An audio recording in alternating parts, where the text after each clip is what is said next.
Docteur Basquin, bonjour. Bonjour. Je vous remercie d'avoir accepté de venir échanger quelques mots avec nous à propos de la communication que vous avez présentée sur les cardiopathies adultes chez les patients porteurs d'une cardiopathie congénitale, déjà porteurs d'une cardiopathie congénitale. Donc, ça veut dire que les congénitaux ont, comme tout un chacun, un risque d'avoir des cardiopathies d'une autre nature acquises. Quels sont vos centres d'intérêt en cardiologie? Exactement, donc je suis docteur Basquin, cardiologue congénitaliste du fœtus à l'adulte, donc avec tout le panel des pathologies. Et je travaille à Rennes depuis une dizaine d'années maintenant. Je crois que vous êtes en libéral. Voilà, je viens de m'installer en libéral depuis 6 mois. Bon, alors c'est bien. Et vous êtes continué à être actif, dynamique. Tout à fait. C'est bien. Alors, ce type de cardiopathie, est-ce que c'est quelque chose de fréquent? Est-ce que vous en voyez, vous, forcément beaucoup? Est-ce que les cardiologues sont capables, susceptibles d'être alertés parce qu'il y en a beaucoup et qui risquent peut-être de passer à côté de certains diagnostics? Alors, il y en a beaucoup, on ne le sait pas très bien, mais en tout cas, notre population vieillit. Les plus de 60 ans sont maintenant à l'étude. En début des années 2000, il y avait plus d'adultes congénitaux que d'enfants congénitaux. Et maintenant, on commence à voir que même les plus de 60 ans sont assez nombreux, 7 à 10% de notre population d'adultes congénitaux. Et donc, ils vont développer des cardiopathies acquises. On commence à en voir certaines cardiopathies acquises chez ces patients. Et donc, si on rentre un tout petit peu dans le détail, quel type de pathologie on rencontre? Alors, il peut y avoir des valvulopathies acquises. C'est pas très facile d'avoir des données de prévalence sur les cardiopathies acquises. On parle essentiellement dégénératives? Voilà, des cardiopathies dégénératives comme le rétrécissement aortique. On a tous quelques cas, mais on n'a pas d'études en population. On ne fait pas le distinguo dans les études sur les hospitalisations pour valvulopathie d'évolution de la malformation congénitale ou de nouvelles valvulopathies. Donc ces données vont sans doute sortir dans les 10 ans à venir. Peut-être moins à Rennes que dans le sud de la France, des valvulopathies rhumatismales d'importation? Alors il peut y en avoir, mais on n'a absolument aucune donnée sur la prévalence de ces pathologies rhumatismales non plus. On peut dire qu'il n'y a aucune raison que ce soit différent pour les congénitaux. Absolument. Voilà. Théoriquement, on devrait retrouver à peu près la même prévalence. Tout à fait. Coronaropathie? Alors les coronaires, on a des données. Maintenant, c'est la coronaropathie, que ce soit le syndrome coronarien aigu ou le dépistage de cardiopathie, c'est à peu près 6 à 15% des hospitalisations des congénitaux. Les coronaropathies sont quasiment exclusivement d'origine acquise chez le congénital.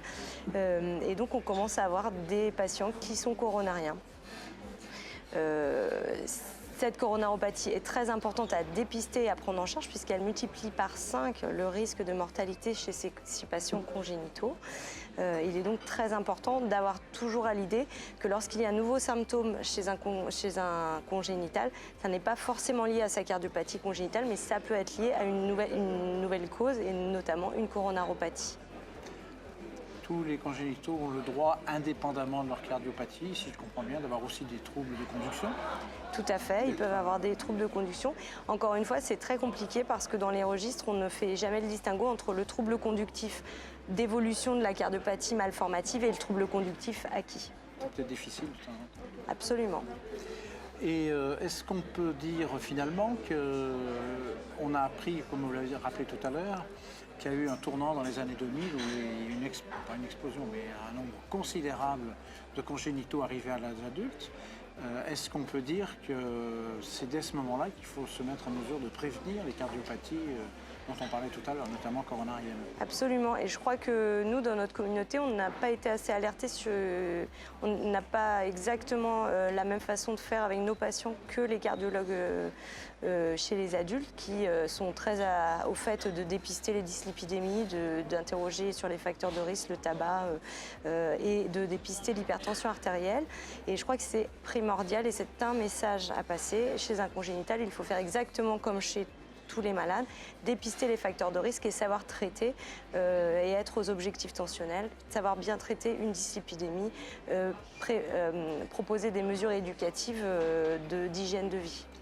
J'allais dire aussi diabète, puisque ça fait partie des facteurs de risque classiques. Est-ce qu'il y a une évolution de toute cette sédentarité, obésité et tout chez les congénitaux de la même façon que chez les non-congénitaux? Alors nous, pour le sport, on a une évolution inverse, puisqu'avant, les cardiologues qu'on disait pédiatres déconseillaient et voire interdisaient de faire du sport. Tous nos patients ont une promotion du sport et on estime que tous nos patients peuvent faire du sport à quelques exceptions près qui sont l'HTAP sévère et certains syndromes avec orthopathie comme les Marfan. Et on voit dans certains registres comme le registre allemand qu'ils font 1,2 fois plus de sport que les populations contrôle. Donc ça, sur ce message-là, nous, on a été très proactifs. Bon. Sur le tabac, je crois également que les messages sont passés et il semble que nos patients fument 2 fois moins que la population contrôle. En revanche, on n'a pas du tout à l'esprit les paramètres lipidiques et notamment sur les syndromes métaboliques. Nos patients ont les mêmes taux de syndrome métabolique, mais lorsqu'on regarde les âges, à poids et à IMC égal, nos patients ont un syndrome métabolique de façon plus précoce, puisque la moyenne d'âge de nos patients est plutôt de 30 ans, pour des patients plutôt de 48 ans dans les registres nord-américains. Ils ont une intolérance au glucose beaucoup plus importante et un HDL nettement plus bas lorsqu'on compare les deux populations à l'âge et au poids. HDL, on n'a pas d'explication particulière. Non, si ce n'est qu'il y a des recherches quand même sur certaines causes, et notamment en recherche sur des déprogrammations lorsqu'il a été fait de la recherche sur des patients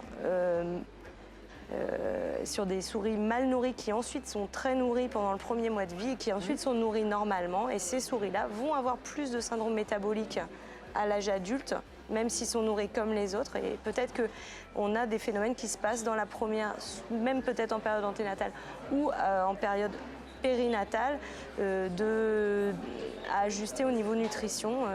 C'est une des explications en cours d'exploration. Donc un message fort finalement, c'est que pour tous les cardiologues, vous m'arrêtez si je me trompe, vous êtes cardiologue, vous voyez des adultes, quand vous voyez des congénitaux, ne vous laissez pas obnubiler par la cardiopathie congénitale.